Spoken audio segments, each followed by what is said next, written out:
Hi friends, welcome to my channel. ఈరోజు మనం కార్తీక పౌర్ణమి ఎలా చేయాలో ఈ వీడియోలో తెలుసుకుందామండి. దానితో పాటు కార్తీక పౌర్ణమి పూజా విధానాన్ని పూర్తి వివరాలతో ఈరోజు మనం తెలుసుకుందాం. ఈ మాసంలో చంద్రుడు కృత్తికా నక్షత్రంలో సంచరిస్తూ ఉంటాడు. అందువలన ఈ మాసానికి కార్తీక మాసం అనే పేరు వచ్చింది. ఈ కృత్తికా నక్షత్రం శ్రీ సుబ్రహ్మణ్యేశ్వర స్వామి యొక్క నక్షత్రం.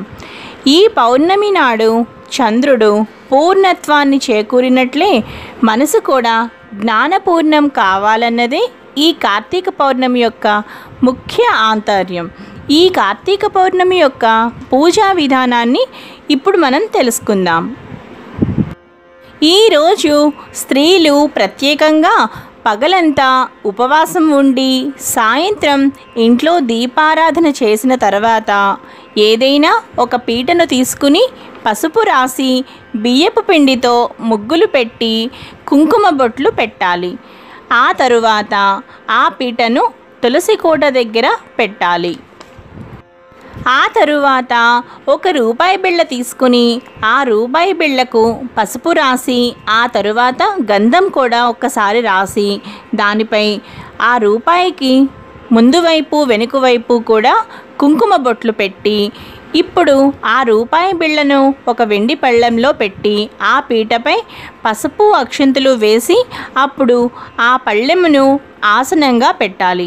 మనం ఇప్పుడు తయారు చేసుకున్న రూపాయి బిళ్ళను చంద్రునిగా భావించి పసుపు కుంకుమ గంధ అక్షతలతో పూజించాలి. చంద్రుడు మనఃకారకుడు కనుక చంద్రునికి తెల్లని పువ్వులతో అర్చించాలి. ఆ తరువాత 365 ఒత్తులు వెలిగించాలి. ఈ 365 ఒత్తులు ఎలా తయారు చేయాలి అంటే ముందు రోజే 365 ఒత్తుల్ని ఒక కట్టలా కట్టి ఆవు నేతితో తడిపి ఉంచాలి. ఆవు నెయ్యి చాలా శ్రేష్టమైనది కనుక ఆవు నేతిలో 365 ఒత్తులు చక్కగా ముందు రోజే తడిపి పెట్టుకోవాలి. ఒకవేళ మీరు ఆవు నెయ్యి వాడకపోతే పూజలకు వాడే శ్రేష్టమైన కొబ్బరి నూనెను కూడా మీరు ఇక్కడ వాడచ్చు. చక్కగా కొబ్బరి నూనెతో కూడా మీరు ఆవు నెయ్యి ఒత్తులతో కానీ కొబ్బరి నూనెతో కానీ కూడా 365 ఒత్తులు చక్కగా తడిపి ఒక పక్కన ఉంచాలి. అలా తయారు చేసుకున్న ఒత్తులను కొబ్బరి చిప్పలో వెలిగించాలి. ఎందుకంటే మనం వెలిగించే ఒత్తులతో సహా కొబ్బరి చిప్ప కూడా పూర్తిగా వెలుగుతూ ఉంటుంది కనుక ఇలా వెలిగిస్తే మోక్షం ప్రాప్తిస్తుందన్నమాట. ఆ తరువాత నైవేద్యంగా చల్లని పాలను ఒక వెండి గిన్నెలో కానీ లేదా ఒక గ్లాసులో కానీ తీసి నైవేద్యంగా మనం పెట్టాలి. దానితో పాటుగా మనం వడపప్పు పానకం చలిమిడిని కూడా చంద్రునికి నైవేద్యంగా పెట్టాలి. ఒకవేళ ఎవరైనా శివాలయంలో 365 ఒత్తులు వెలిగించాలనుకుంటే వారు చక్కగా శివాలయంలో కూడా 365 ఒత్తులు చక్కగా ఈ కార్తీక పౌర్ణమి రోజున వెలిగించుకోవచ్చండి.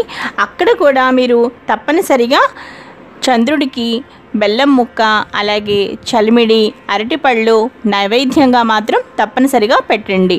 ఈ విధంగా కార్తీక పౌర్ణమి చేయడం వల్ల లక్షల ఐదవతనం కడుపు చలవ ప్రాప్తిస్తాయన్నమాట. కడుపు చలవ అంటే పిల్లలు ఆయుష్మంతులు అవుతారు, పిల్లలకి రక్ష అన్నమాట. కాబట్టి కార్తీక పౌర్ణమిని చక్కగా ఈ విధంగా చేసుకోండి.